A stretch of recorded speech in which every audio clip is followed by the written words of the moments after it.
experience a financial crisis driven by unsustainable sovereign debt, the population is simultaneously the most financially exposed and the most socially isolated. They hold their wealth in the forms most accessible to government seizure and their social capital at historic lows. That is not a coincidence, but it is a trap. Now let's step back and look at the structural pattern across all 5 of these categories. Knowledge and skills, portable physical assets held outside institutional custody, decentralized digital assets, foreign-held assets in stable jurisdictions, social capital and community networks.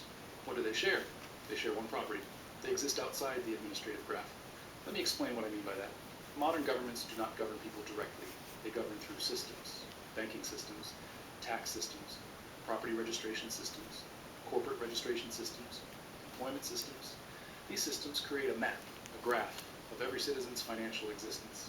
Every account, every property title, every paycheck, every investment, every transaction flows through nodes that the government can observe, regulate, and in a crisis, control.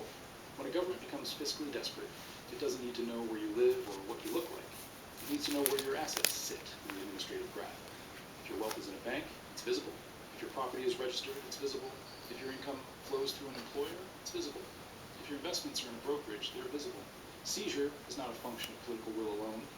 It is a function of visibility plus administrative access. Both are necessary. If the government can see the asset but can't reach it, that's the foreign jurisdiction case. If the government can theoretically reach the asset but can't see it, that's the physical possession case. If the government can neither see it nor reach it, that's the knowledge, skills, and social capital case.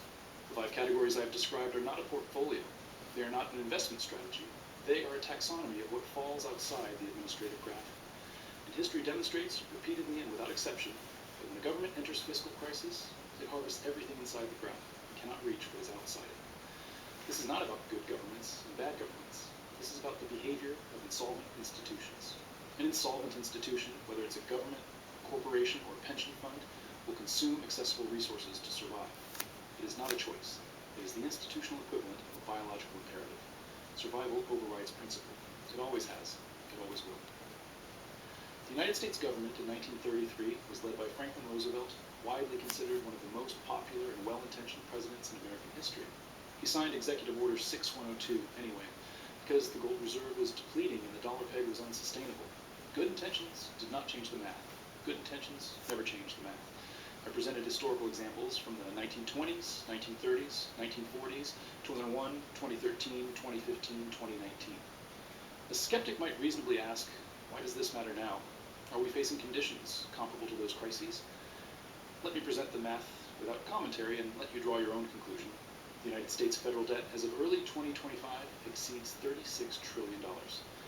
The annual deficit is running at approximately $1.8 to $2 trillion.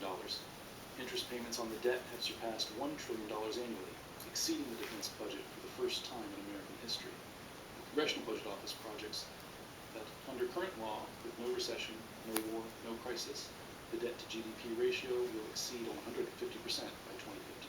The last time a major Western democracy sustained a debt-to-GDP ratio above 150% without either defaulting, inflating, or restructuring was never. Japan currently operates at a debt-to-GDP ratio of 260%, sustained only through financial repression, in which the Bank of Japan holds over 50% of all outstanding government bonds and maintains artificially suppressed interest rates that effectively tax savers through below-inflation returns.